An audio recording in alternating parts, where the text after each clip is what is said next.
Observa, acá cambia la cosa. Cuidado, cuidado con esto. ¿Por qué? Hay que recordar, escúchame bien, que aquí, en la mujer, correcto, mientras en el varón.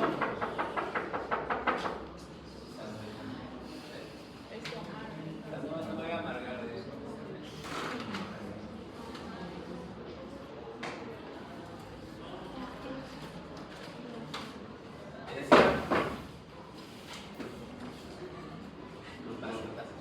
Mientras en el varón, ¿ya? Recuerda que el varón tiene dos tipos de espermatozoides, ¿no? X y Y, ¿correcto? X y Y. Algo que no lo había mencionado. El espermatozoide Y es el más rápido, pero vive menos. Mientras que el X vive más, pero es más lento, ¿correcto? Entonces hay características en ellos. Le decía que la mujer no, la mujer tiene la misma carga, ¿correcto? Los óvulos todos van a ser X. Ahora, el detalle cuál es, que mientras en el varón, ¿te acuerdas? A partir de la ovogonia se transformaba en ovocito 1, ¿sí? Por diferenciación. Y este espermatocito 1. Y este espermatocito 1 entraba a una división transduccional de ser 2N a N. Pero esos eran los espermatocitos 2. Y el espermatocito 2 entraba a una segunda división, donde los espermatocitos se transformaban en espermáticos, que eran 4. Pero todos son iguales. Aquí cambia porque en la mujer, si te das cuenta, no hay una división equitativa, en el sentido de que en la mujer se forma un ovocito y un cuerpo polar. ¿Qué es un cuerpo polar, doctor? El cuerpo polar viene a ser una célula con escaso citoplasma. Es decir, el ovocito tiene bastante citoplasma, organelas. Va a seguir su crecimiento, su división. Pero el cuerpo polar no, porque como el cuerpo polar tiene poco citoplasma, va a degenerar. Entonces va a desaparecer. ¿Correcto? Y ojo, ahí viene el tema, el segundo cuerpo polar, ¿sabes cuándo se forma? Si hay embarazo. ¿Cómo? ¿Cosa, no? Sí, si hay un embarazo, se forma el segundo cuerpo polar. ¿Por qué? Porque recuerden ustedes que en la mujer se detiene la meiosis. Cuidado con eso. Se detiene. Y como se detiene, solamente se cumple la segunda división si es que hay un embarazo. No olvidar ese detalle. ¿Correcto? Obviamente, cuando ya se fertilizan acá, como puedes ver acá, se puede ser obviamente un XY. Si se trata de un espermatozoide Y, ¿no es cierto?, para formar un varón, o si es mujer, como puede ver acá, es diferente la situación, ¿no es cierto? Entonces, cuando se va a ir primero a formar como haploide, este es diploide, este es haploide, ¿no? Entonces, este de acá, por ejemplo, viene a ser un ovocito, ¿no? Los dos son X, ¿no es cierto? La diferencia está en el varón, como te mencionaba. Este es un Y y este es un X. Ovocito y espermatozoide, ¿no? Entonces, un poco para ver el tema, cómo se completa, en este caso, la carga genética, después que ha ocurrido este proceso de fecundación. Ahora, escúchame, no hay que confundir fecundación con implantación. La fecundación es el momento en donde espermatocito y ovocito se unen. ¿Dónde ocurre ese fenómeno? En la trompa. ¿En qué parte de la trompa? En la ampolla. Te van a preguntar, lugar donde más frecuente, ¿no? La fecundación, ampolla de la trompa uterina, ¿correcto? Pero recuerden, ahí ocurre la fecundación, pero no se queda ahí, tiene que regresar al útero. ¿En qué día? En el día 7 o en el día 8. Cuando se queda definitivamente en el útero, eso se llama implantación. Porque al final la implantación es de alguna manera lo definitivo. ¿Qué pasa si se queda implantado en la trompa? Eso se llama embarazo ectópico, ¿correcto? Entonces no puede implantarse fuera del útero. Siempre tiene que ser dentro del útero. Por eso le mencionaba siempre el tema, ¿no? ¿Cuál es el examen definitivo para definir un embarazo? Ecografía. ¿Examen de orina? No, pues, porque el examen de orina no te va a indicar si es ectópico. Examen de sangre tampoco. Tiene que ser ecografía, porque la ecografía me va a definir que se trata de un embrión, correcto, que está dentro del útero, correcto, dentro del útero. Bien, seguimos. Mira acá, bueno, acá podemos ver todo lo que viene a ser, ¿no? El cariotipo, ¿no? Como para poder hacer la diferencia, ¿no? De los cromosomas. Recuerden que estos de acá se llaman autosomas, ¿no? Autosomas, y estos se llaman alosomas, que son en este caso los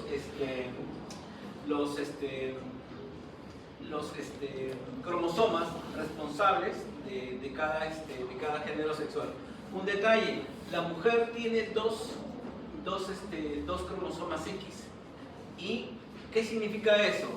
Que uno de sus cromosomas, como tiene dos, uno de sus cromosomas, en algunas células, acuérdate de este detalle, se puede expresar diferente. Es decir, ¿qué pasaría si tenemos, y ese es un tema, ¿no?, que a veces se hace ya en la universidad, en la parte de biología, se le hace un hisopado a la mucosa oral y se hace una tinción. Ahí, por ejemplo, estas células se llaman neutrófilos, pero el detalle ¿cuál es? No sé si puedes observar esto de acá, ¿no?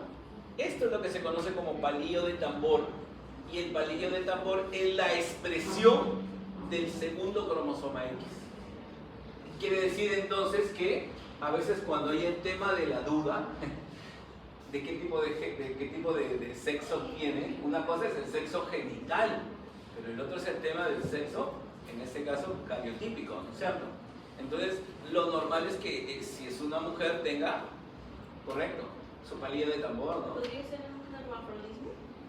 Pero debería haber una expresión, ¿no es cierto? Pero hay varones, ¿no?, que tienen palillo de tambor, ¿no? Mucha vaina, ¿no? Pero de alguna manera se pueda expresar, ¿no?, en una tinción sanguínea. Pero no te olvides este dato, ¿no? El palillo de tambor solamente debería apreciarse solamente en las mujeres y en la expresión de uno de los cromosomas X, ¿correcto? Uno de los cromosomas X. Bueno, eso ya lo sabemos, hemos hablado acerca de dónde se originan, hemos hablado que los conductos de donde se originan, ¿no?, los órganos reproductores femeninos se llaman los conductos de Müller. Müller para la mujer, Wohl para el varón, ¿sí? Wohl para el varón. Vamos avanzando acá. Y acá puedes ver entonces, ¿no?, los diferentes cambios que pueden haber, ¿no? Es decir, a partir de lo que es la carga genética, ¿no es cierto?, tanto para el varón como para la mujer. Inicialmente, como te había dicho, los dos conductos, ¿ya?, Müller y Wohl, van a estar presentes en ambos. Pero conforme empiece el proceso de maduración, vamos a encontrar que las hormonas van a inhibir, una, estimulan el crecimiento y las otras inhiben el crecimiento. De tal manera que ahí ocurre la diferenciación, ¿no es cierto? De ahí entonces que hay ciertas semanas que se tienen que esperar para saber ese bendito tema que le gusta a la gente, ¿no? ¿Va a ser hombre, doctor? Va a ser mujer. ¿Va a ser hombre? Porque es lo que quieren saber, ¿no? Le decía yo que cuando rotaba por ginecología, había las señoras cuando le decían, doctor, dígame, pero también yo que usted acierta, ¿no? ¿No? Acierta, doctor. Y el doctor agarra y metía ahí en su bolsillo y sacaba una lana. Nosotros miramos, ¿una lana? Y agarraba el doctor, sacaba la lana y se hacía. Hija va a ser hombre. ¿Hombre, doctor? Uy, doctor, ahorita le llamo a mi esposo. O sea, y nosotros nos quedamos mirando y decimos, ¿cómo, bro?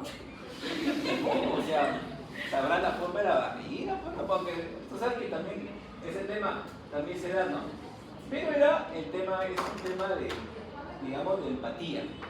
¿Por qué le decía empatía? Porque como él firmaba la historia clínica, hay una parte donde decía sexo probable, ¿no? Y él le había dicho a la señora que era hombre, ¿no? Y cuando él firmaba ¿cómo se llama? La historia clínica, ponía el sexo probable, ponía mujer, ¿no?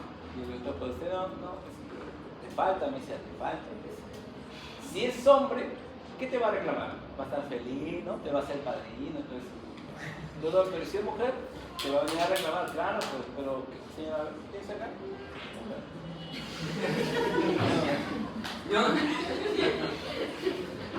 Ya, seguimos, muchachos. Ahora, existen algunos cambios genéticos, ¿no? Algunos cambios genéticos, como pueden ver acá. ¿Por qué? Porque hay que recordar que producto de la fecundación se supone que se debe de conservar siempre los 46 cromosomas, que puede ser 44XX o 44XY, que es lo normal. Ahora recuerden que hay uno que se llama Turner. El síndrome de Turner, como ves ahí, Turner se caracteriza en este caso porque es 45X0, 45. O sea, tiene 45 cromosomas, ¿correcto? Y normalmente son mujeres que obviamente no reglan, son de talla corta y la característica principal de ellos es el cuello alado. Es como si la persona, ¿no?, tuviera acá agarrado la parte mandibular y se le forman unos pliegues acá, ¿no?, cuello alado. Pero es el tema de la talla corta. Mejor lo que hasta ahorita nunca vi soltar, ¿no? Pero es lo que normalmente puede pasar, ¿no? Talla corta. En el caso de Klinefelter es lo contrario, porque acá podemos encontrar que ya no es 45, sino 47, ¿correcto? 47. Entonces acá vamos a encontrar este tema, ¿no?, que se trata en este caso de un varón, pero que tiene disgenesia. Igual en ambos casos no existe este caso de fertilidad, ¿no? Entonces son cambios. ¿Y por qué se presentan esos casos? Y ahí viene el tema. Cuando la mujer, ahí viene el tema, la mujer avanza en edad, entonces se pueden presentar justamente problemas al momento de la meiosis. Normalmente la meiosis debe formar de una división equitativa, ¿correcto? En el momento en que los cromosomas se colocan en la línea ecuatorial y se tienen que desplazar y separarse, debería ser equitativo. O sea, 23 y 23. Pero si se genera 24 y 22, y ese 24 va a la fecundación, lamentablemente ahí vienen esos cambios, ¿no? Entonces, he ahí la importancia que cuando se hace el primer control, y algunos de ustedes conozcan, se le hace una ecografía, ¿no es cierto? ¿Lo han visto? Que se llama la ecografía en la semana 13 o 14, transnucal, porque justamente en el feto se pueden ver algunos pliegues, ¿no? Y que me puedan indicar la sospecha de que el feto que viene puede tener alguna alteración, ¿sí? Y obviamente ya es un tema de familia. O sea, acá el tema de la medicina básicamente es informar, ¿no? O sea, les pongo una analogía. Estaba en un hospital y estaba una enfermera, ¿no?, que había tenido, imagínate, 40 años de servicio, ¿no?, con cáncer de colon, ¿no? Y ese cáncer pues es dolorosísimo, o sea, el dolor es terrible, ¿no? Entonces ya, o sea, estaba en grado 4, ya no había nada que hacer, ¿no? Es más, estaba en oncología, pero no estaba recibiendo tratamiento oncológico, estaba simplemente ocupando la cama porque se le estaba dando soporte nada más. Y viene el tema. La familia pregunta, doctor, ¿y no, pues, qué se puede hacer para que no sufra? Yo no quiero que esté así. La veo gritando, llorando, o sea, y nosotros como familia, pues no, o sea, somos impotentes, ¿no? ¿Qué hacemos, no? Entonces, hay una salida, le dice, ¿no?, el jefe de servicio. Y le da una salida en la cual le dice, mira, hay un procedimiento que se llama pseudoanalgesia, pero ese procedimiento no consiste en dormir. Y si yo te digo ahorita esto, es para que si ustedes como familia lo aceptan y lo firmen, hoy día ustedes tienen que pasar a despedirse. Entonces, ¿qué haces en esos casos, no? O sea, tú pides una respuesta a veces, ¿no?, por ese tema y la hay. El problema es la crueldad, ¿no? Como se pueda pensar, ¿no? Pucha, pero ¿cómo voy a ir a despedirme? Yo voy a filmar para no verla de aquí, o sea, en algún momento va a fallecer. Pero son situaciones, vuelvo a repetir, como esto, o sea, es una analogía cruel a veces, ¿no? Pero la medicina a veces te da esa alternativa, ¿no? Y a veces colegas que a veces lamentablemente actúan mal, me acuerdo que a mí me han ido a buscar, ¿no? Me dice, Fray, me conoce, pues, ¿no? Por ahí, por favor, hermano, mira, ¿sabes qué? mi mamá está en un hospital, está con cáncer y está... ¿Puedes ir tú a firmar? ¿Qué significa que yo vaya a firmar? Que yo me haga responsable, ¿no?, de lo que a la señora le pueda pasar saliendo del hospital. Eso es maldad, ¿no? ¿Cómo? O sea, porque tener a una persona con cáncer en casa es fatal, sabiendo que es cáncer, ¿no? Porque ¿con qué lo controlas? ¿Quién maneja? Si alguna vez ustedes han pasado por eso, es difícil manejar eso. Entonces, es mejor que se mantenga en el hospital. Pero te decía, en estos casos se le da la opción a la familia, ¿no? Se dice, ¿sabe qué? Esta ecografía es un procedimiento normal y ustedes son respetuosos, ¿no? Somos respetuosos del curso que va a seguir, ¿no? Que va a seguir este embarazo.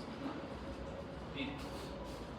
Ahora, aquí, bueno, en esta parte de lo que es la parte uterina, ya sabemos que el ovario, como ya sabes, deriva su arteria de la arteria ovárica de lo que es la aorta abdominal, pero lo que es el útero tiene su propia arteria, que es la arteria uterina, que es rama de la arteria hipogástrica, y que en el caso de la trompa, esta parte anatómica es importante, la trompa tiene ramas de los dos, es decir, aquí hay una arteria que es la ovárica, acá hay una arteria que es la uterina, y ambas arterias me van a dar dos ramas. ¿Quién está más cerca a la trompa? El útero. Entonces acá me va a dar la vascularización a su extremo medial, el que está más cerca, mientras que el ovario que está más lejos le va a dar su vascularización a su extremo distal. Entonces la trompa recibe vascularización de ambas, tanto de lo que es el útero como de la trompa en este caso, ¿no? De la trompa. La corteza, esta es la corteza ovárica, no te olvides que la corteza tiene dos partes. La parte central se llama médula ovárica. ¿Y qué tiene? Vasos. Vasos. Porque recuerda que acá se producen hormonas. Todo lo que ves afuera se llama corteza. ¿Qué contiene la corteza? Ovario, folículos en maduración. Dentro de cada folículo hay células. ¿Cómo se llaman las células? Ovocitos. Otro dato, mientras más inmaduro, más central. Mientras va creciendo, se va haciendo periférico. Y obviamente, la pregunta, ¿no? ¿Cómo se llama el folículo más grande? El más grande del ovario. Se llama folículo de Graf. Así se llama. Folículo de Graf. Este folículo de Graf, que lo tienes acá, cuando llega el día 14, ¿correcto? El día 14 se rompe y libera el ovocito. Hablamos del día 14 en una mujer regular. Entonces, esto es la ovulación. ¿Quién es responsable de la ovulación? Ahí vamos viendo con las preguntas. ¿LH o FSH? LH. LH se encarga de la ovulación. Pero no solamente de la ovulación. Si te das cuenta, esto que se ha roto, mira acá, se empieza a llenar de colesterol, se vuelve amarillo. Y eso se llama cuerpo lúteo. El cuerpo lúteo es una glándula. ¿Por qué? Porque produce hormonas. ¿Sí? Doctor, ¿y qué hormona produce el útero? La más importante, progesterona. Su mismo nombre lo dice, ¿no? A favor de un embarazo. Va a generar las mejores condiciones en el útero para un embarazo. ¿Qué más tenemos acá? Estrógenos. Cuidado, cuando te pregunten qué tipo de estrógenos hay tres tipos de estrógenos. Uno se llama estriol, otro se llama estradiol, ¿ya? Estradiol, y el otro se llama estrona. Estos nombrecitos ya sabes que son estrógenos. También forma relaxina. ¿Qué es eso? Relaxina viene a ser una sustancia que va a hacer más flexible la sínfisis púbica. Entonces dice, pero la sínfisis púbica, ¿por qué? Para un embarazo. En el momento del parto, obviamente ya sabes que existen diámetros, ¿no es cierto?, a nivel de la pelvis. Entonces, para favorecer el embarazo es la relaxina. La relaxina está durante el embarazo. Y la otra se llama inhibina, que ya lo habíamos mencionado. Ahora, ¿qué pasa si no hay embarazo? Si no hay embarazo, este cuerpo lúteo degenera. ¿Cómo degenera? En un cuerpo albicans. Cuerpo albicans es una cicatriz. Así va a degenerar si es que no hay embarazo. Ahora miren acá, entonces a partir del folículo, así como en el hombre se llamaba espermatogonia, en el varón, recuerda, en la mujer, perdón, no es ovogonia, claro, pero las ovogonias están dentro de un folículo. ¿Por qué en la mujer se habla de folículos y en el hombre no? Porque obviamente los folículos vienen a ser aquellos conjuntos de células que van a tener por dentro a la ovogonia. Y esta ovogonia empieza su maduración. ¿Con cuántas ovogonias nace una mujer? 4 millones. 4 millones. Pero ¿qué pasa? Se detiene, pues, ¿no? ¿Cuánto tiempo? Hasta que llegue la pubertad. Y cuando llega la pubertad llega con 400.000. ¿Sí? Y durante toda su etapa reproductiva, desde que empezó su menarquia hasta su menopausia, la mujer ovula 400. 400. De los 4 millones con los que nació, 400 nada más va a ovular. Y recuerden que la ovulación normalmente es alterna. ¿Sí? Bien raro que la mujer ovule ambos. Porque si ese día, ¿no?, cumple su capricho,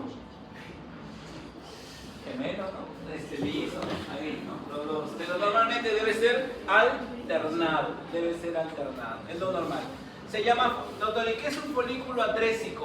Un folículo atrésico, o sea, si yo te estoy diciendo que son 4 millones y solamente van a ovular, ¿cuántos? 400. Todo lo demás se va a llamar folículo atrésico. O sea, aquellos que no van a madurar, aquellos que no van a terminar justamente en ovulación. Bueno, ahí podemos ver la imagen, entonces eso ya lo hemos visto, ¿no?, acerca de todos los cambios, ¿no? Entonces no te olvides, en la mujer tenemos folículos primordiales. Primordiales son los más pequeños, los más inmaduros. ¿Y cuál es el más grande, el más maduro? Graf, folículo de Graf. No te olvides, el de Graf es el que va a ovular, el de Graf, ¿no? El de Graf. Bueno, aquí podemos ver, como puedes ver, los diferentes cambios que sufre el folículo. Mira cómo es cuando es primordial. La mayor parte casi es el ovocito, la mayor parte. Pero a medida que empieza a crecer, se va a crear un espacio. Aquí todavía hay células, ¿no? Las células, ¿no?, de la granulosa y de la teca. Pero va a crearse un espacio aquí. Este es el espacio que obviamente se va a llenar, en este caso, de líquido, y que me va a indicar que la célula ya está alcanzando un grado de madurez. ¿Ya? Un grado de madurez. Y acá podemos ver ya la ovogénesis, ¿no es cierto? Entonces, como puede ver, primero la ovogonia, ¿no es cierto? Que ya sabes que es diploide, no te olvides de ese término, diploide. Y que entra a una mitosis. La primera mitosis es reduccional, ¿no es cierto? En el cual el ovocito primario, que tenía carga 2, ¿correcto?, debe formarse en este caso 2 células hijas, ¿no es cierto? Y como puede ver, este ovocito primero entra en una profase. ¿Por qué? Porque obviamente desde el inicio, desde el nacimiento, para que pueda iniciarse el proceso de pubertad, tiene que entrar en un estadio latente. Entonces se va a mantener todavía en profase. Una vez alcanzada lo que es la pubertad, se va a retomar esta división, porque se quedó en profase 1. Ahora retoma la profase y en este caso empieza la primera división. La primera división, como ya te había mencionado, es reduccional. Se va a formar de ser ovocito primario o 1, se va a transformar en ovocito secundario o 2, y aquí se libera el primer cuerpo polar. Con un detalle, que el ovocito no termina su división, se quedó en metafase 2. ¿Sí? ¿Cuándo termina su división? Si es que hay embarazo. Yo lo había dicho. Claro, entonces, si hay una fecundación, se libera ¿qué? El segundo cuerpo polar. ¿Estamos de acuerdo? Entonces, en una mujer, ahí vamos utilizando la palabra nulípara. ¿Qué significa nulípara? Correcto. Ahora, claro, pero alguien dirá, pero que, o sea, tiene su hijo y después no va a ser nulípara. Bueno, para hacer la aclaración. La mujer entonces que no está gestando, ¿correcto?, todo su proceso, en este caso de división, me va a liberar solamente ¿cuántos cuerpos polares? 1. Si es que hay embarazo, 2 cuerpos polares, ¿correcto? Entonces, la finalidad de la fecundación es completar la segunda división meiótica ¿de quién? Del ovocito. En el varón no, porque ya completó, pero en la mujer la finalidad es completar esa división. Pero no solamente eso, para eso no sirve la fecundación, sino para recuperar la carga genética. De ser haploides, tiene que ser diploide, ¿no? Puede ser 44XX o 44XXY, ¿ya? XY. Ahora ya habíamos hablado acerca un poco de lo que viene a ser. En el caso de la trompa, como pueden ver, ¿cuántas partes tiene la trompa? 4. ¿Cuál es la primera? La porción intramural, la que está dentro del útero. El istmo, ¿sí? La ampolla, el infundíbulo, que es el que contiene las fibras, ¿no? Que obviamente está asociada a la captación de ese ovocito, en este caso liberado durante la ovulación. Un dato que te había comentado, ¿por qué no habría fecundación tomando en cuenta la trompa? Te lo he dicho en la anatomía, porque esto puede estar obstruido. Doctor, ¿y por qué puede estar obstruido?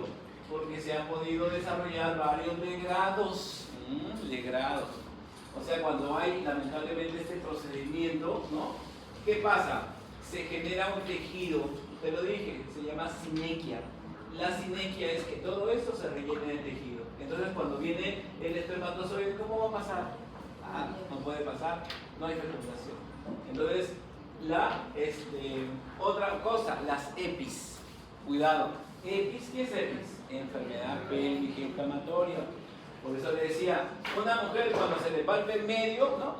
Me duele, doctor, acá, la clásica, ¿no? Es infección. Todo le culpa de echar infección urinaria, ¿no? Pero si le tocas acá y duele, ese es dolor anexial, y el dolor anexial ya no tiene nada que ver con infección urinaria. Si le duele de manera lateral, definitivamente lo primero que hay que hacer es descartar una enfermedad pélvica. ¿Sí? Doctor, ¿y qué pasa si la mujer no quiere tratarse de la enfermedad pélvica? Puede terminar en ¿qué? En una infertilidad. ¿Por qué? Porque ¿qué significa EPI? Si estoy sospechando que lo que está afectado es la trompa, eso se llama salpingitis.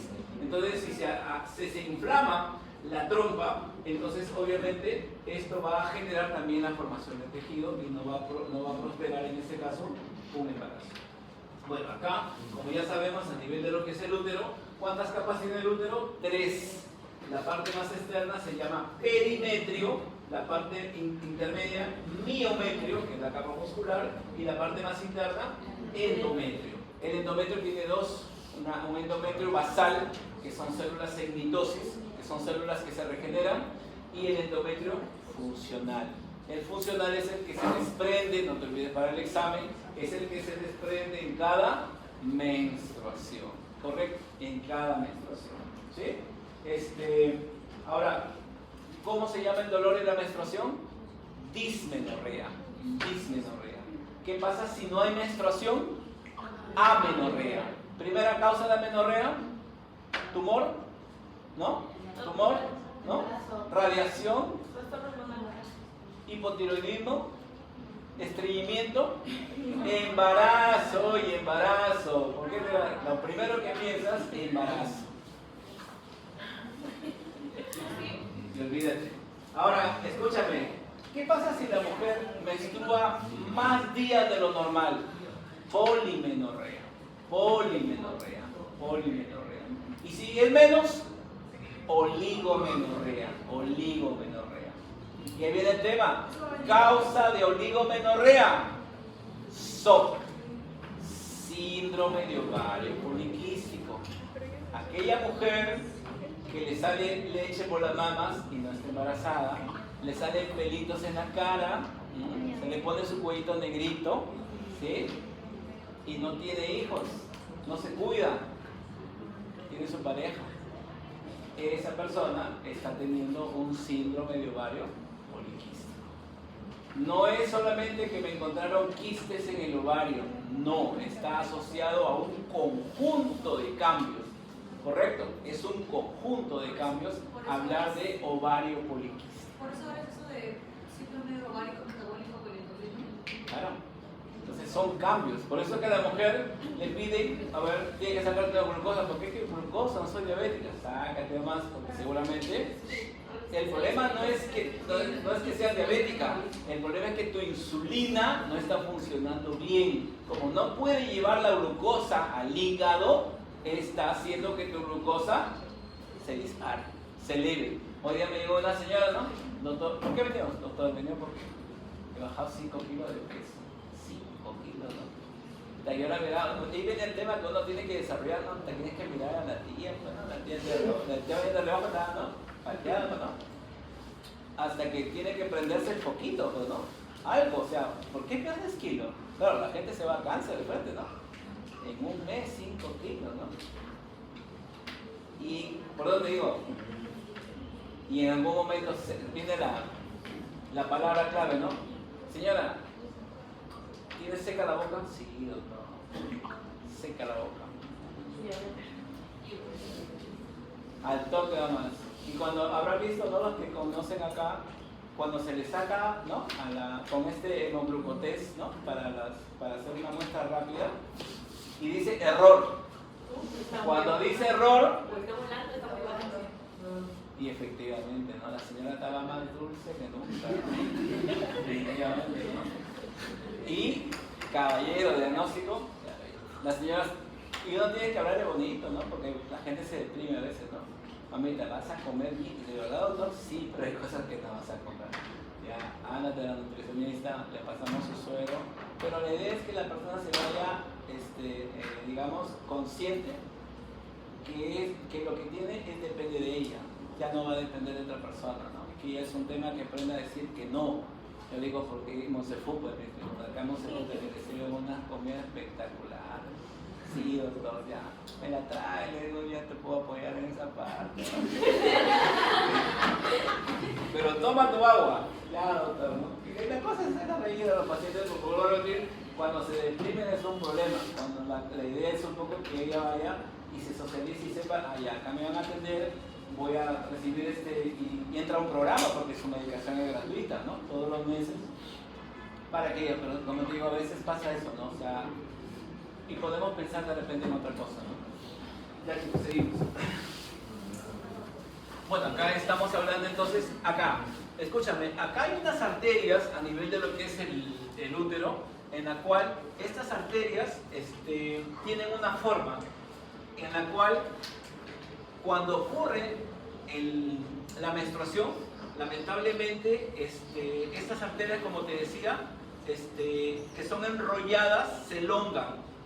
Pero al momento después ¿por qué creen que hay esa contracción, ¿no? O sea, esa dismenorrea, ¿no? Porque la idea justamente es que el útero siempre mantenga una tonicidad.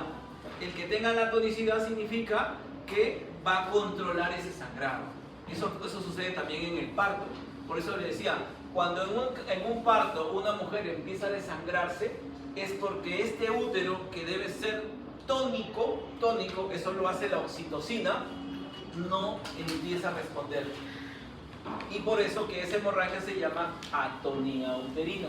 Atonía significa que el músculo no está respondiendo. Por más que le metas oxitocina y todo eso, la mujer empieza a perder sangrado. Y acuérdate que cuando una mujer sangra mucho en el parto, desarrolla una afectación en la hipófisis. La hipófisis, que debe estar bien vascularizada, no vasculariza bien, ¿no? La mujer, después de su embarazo que llega, ¿no? Está su hijo lactando de 6 meses y empieza a tener problemas porque no sale la leche.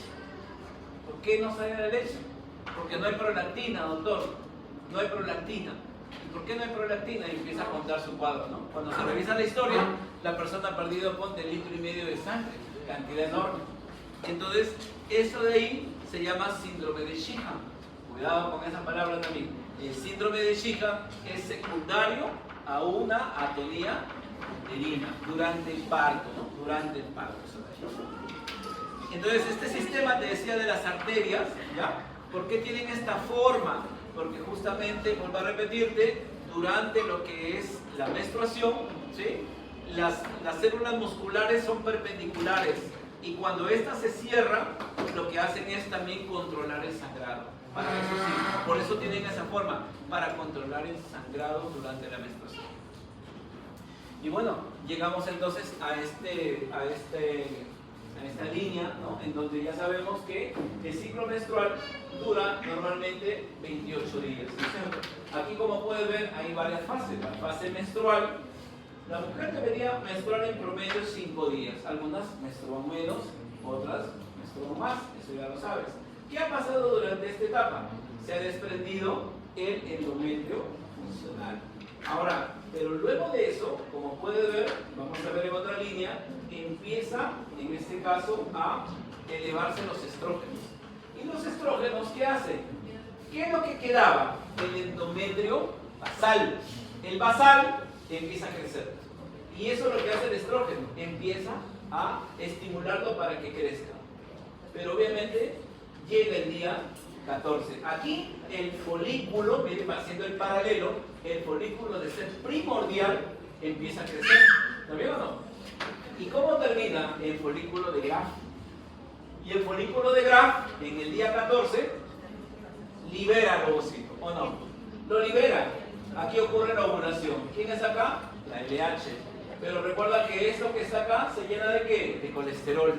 Se va a llenar de colesterol y se transforma en cuerpo lúteo. Y como cuerpo lúteo, ¿qué va a formar? Progesterona. Y aquí empieza la etapa de la progesterona. La progesterona mantiene este crecimiento, las glándulas se vuelven más alargadas, más grandes, y empieza a ver, como te mencionaba, el cuerpo lúteo secreta estrógeno, progesterona, inhibina y relaxina. Por eso se llama la fase secretora, o también se le llama fase luteínica, o también se llama fase progestacional. ¿Correcto? ¿Cuánto tiempo debe durar? Debe durar 13 días. Desde el 15 hasta el 28, 13 días. ¿Qué pasa si no hay embarazo ese día? Entonces, lo que sucede entonces es la caída, porque ahí viene el otro tema también para explicar. Viene la caída de los estrógenos. Y la caída de los estrógenos, ¿qué hace? Va a provocar entonces que haya una isquemia y el tejido se desprende.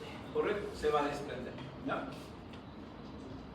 Bueno, acá nuevamente, ¿no? Igual en paralelo, ¿no? Por eso le decía, la primera fase menstrual es por caída de los estrógenos, la fase proliferativa es por acción de los estrógenos. ¿Estamos de acuerdo? Por acción de los estrógenos.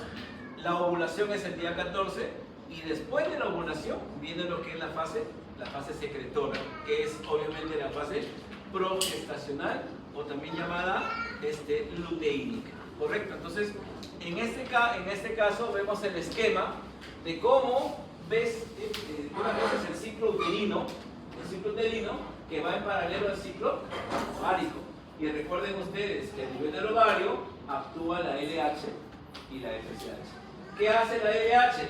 La LH se encarga de la ovulación y formación del cuerpo lúteo. No te olvides, ovulación y cuerpo lúteo. Mientras que la FSH, ¿qué hace? Maduración de los folículos. Por eso se llama folículo estimulante.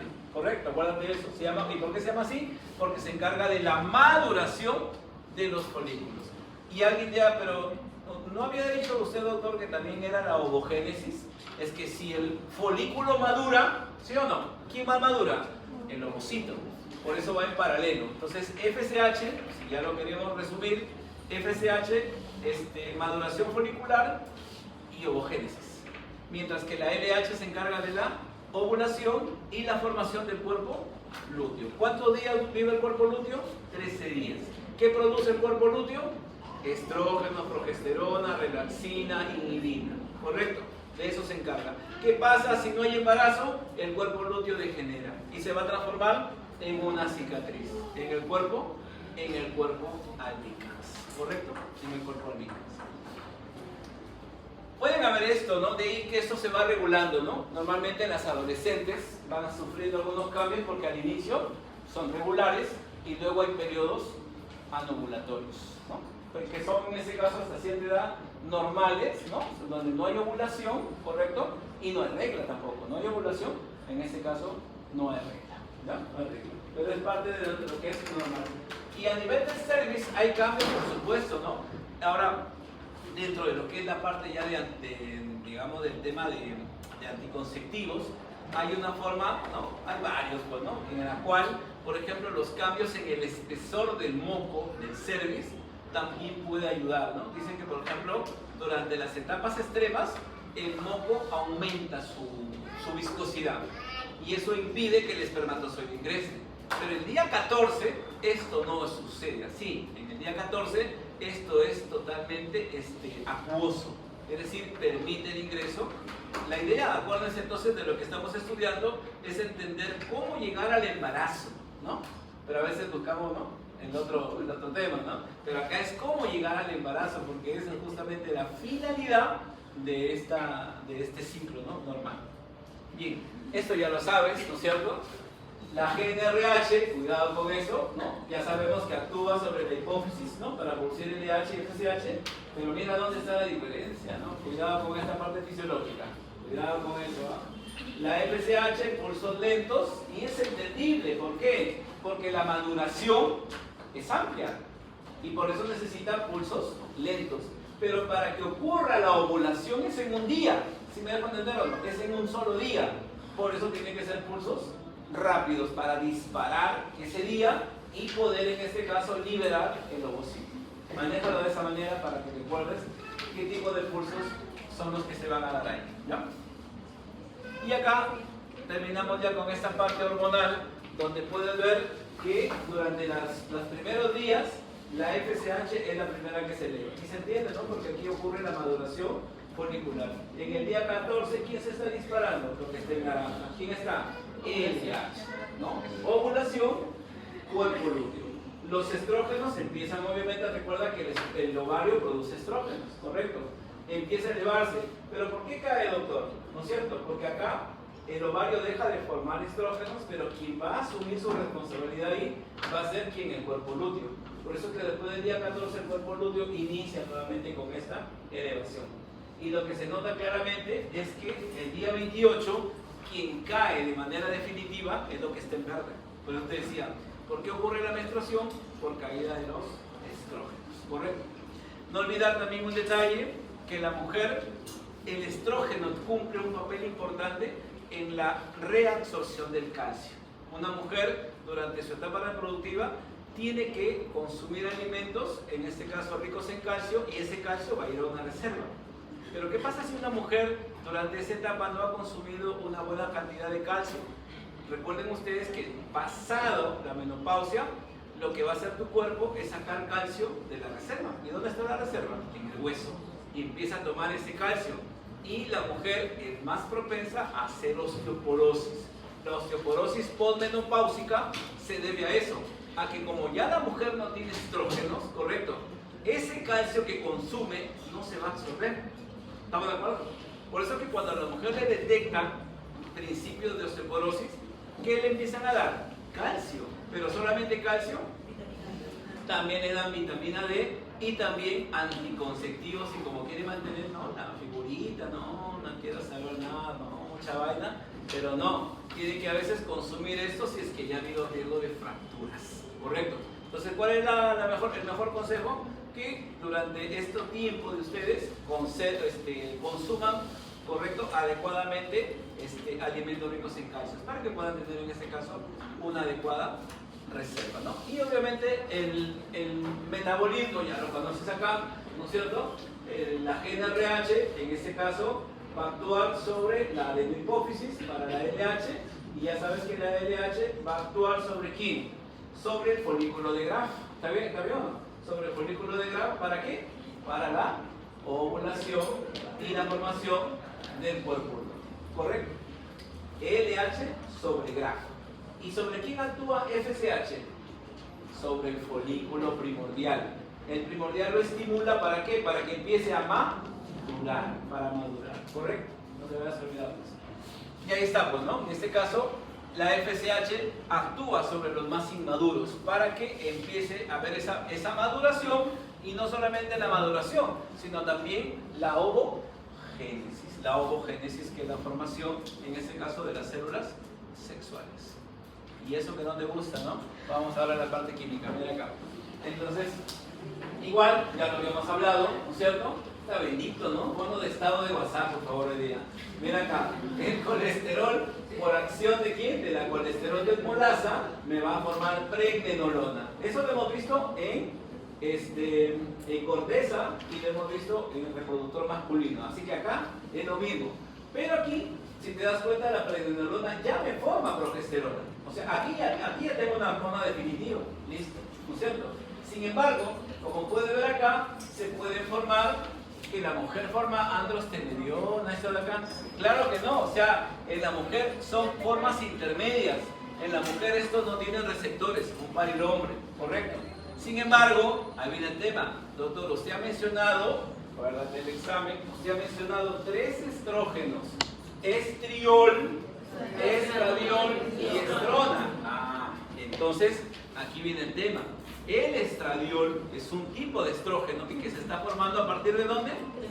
Sí, por acción obviamente de la aromatasa. Cuidado entonces con esta enzima, ya sabes, acuérdate que la aromatasa es la enzima responsable de formar estrógenos a partir de la testosterona.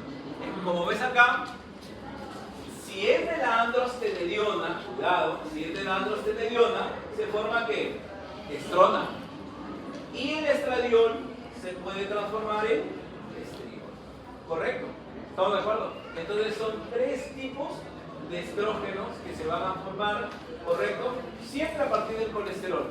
Pero si ya sabes, el estradiol viene desde la testosterona. La enzima es la misma, pero si es a partir de la androstenediona, voy a formar estrógeno. Los 3, ¿en qué están? Alguien dirá, pero los estrógenos, ¿en qué tienen que ver? Si es en el embarazo vamos a encontrar estradiol. ¿Sí? ¿Correcto? Vamos a formar estradiol. Y normalmente en la menopausia vamos a encontrar estrona. Y si es en la etapa reproductiva normal, es estriol. ¿Correcto? Es estriol. Igual, parte de lo mismo, chicos. ¿Ya? Creo que ya me pasé la hora, chicos. Sí, ¿no? 8 minutos. ¿Ah? 8 minutos.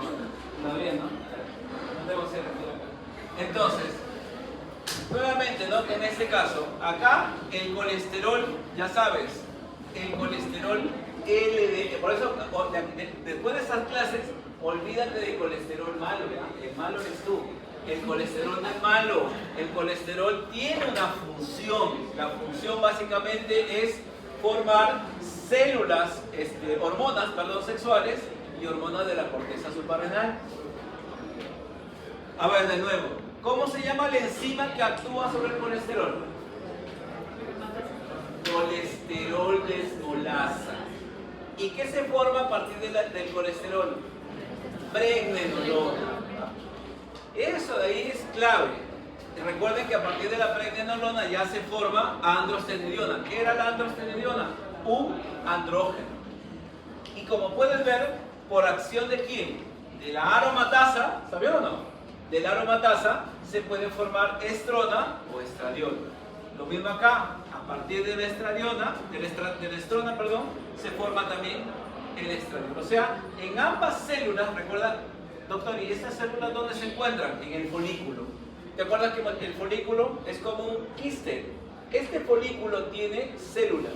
Las de adentro son las células de la teca interna y las células de la granulosa que están afuera. ¿Correcto? Entonces, en esa envoltura donde está el ovocito, eso se llama folículo, ahí vamos a encontrar a estas células que son responsables de la síntesis de los estrógenos. ¿Ya? Síntesis de los estrógenos. Igual acá, pues esto ya lo hemos hablado, ¿no? El mismo mecanismo para poder obtener en este caso las hormonas esteroideas. ¿Ya? Y lo que es la regulación, nuevamente, ¿no? A partir del hipotálamo se forman las gonadotrofinas. La LH, como ves acá, está actuando sobre los 2 tipos de células y la FSH sobre la célula granulosa. Recuerdan que estas de acá son para formar ¿qué? Estrógenos. O sea, este mecanismo es para formar estrógenos. ¿Estamos de acuerdo? Y como puedes ver, los estrógenos, haciendo la analogía de la testosterona, a ver, recordemos eso. La testosterona, cuando ya alcanza niveles, ¿A quién inhibe la testosterona? A la hipófisis y al hipotálamo. Y la inhibida, que era de las células de Sertoli, y acá va a pasar lo mismo. Porque en el caso anterior era del varón, ahora en la mujer, los estrógenos, ¿correcto? ¿A quién inhibe? A la hipófisis y al hipotálamo, ¿correcto? En cambio, acá, las células de la granulosa que forman también la misma inhibina, ¿te acuerdas o no? Solamente van a inhibir a la hipófisis, ¿correcto? Entonces, en hombre y mujer, el mecanismo es el mismo. El mecanismo es el mismo, ¿correcto? Igual, chicos, esto también, vamos avanzando. Y este es el, a ver, recuerden ahí, esa de ahí, ¿para qué pregunta sería? ¿Qué me tendría que preguntar para yo hablar de esas hormonas? ¿Cuáles son las hormonas que producen el cuerpo lúteo? Correcto, esas son las 4 que forman. Entonces ahí está la relaxina, que es para el aumento del parto, no te olvides, y la inhibina, correcto, que tiene que ver en este caso con las dos hormonas, las dos gonadotrofinas. Chicos, nos vemos la otra semana. ¿Ah? ¿Cómo? ¿Cómo? Los exámenes. ¿Qué exámenes? De la temporada pasada. No, pero yo los entregué.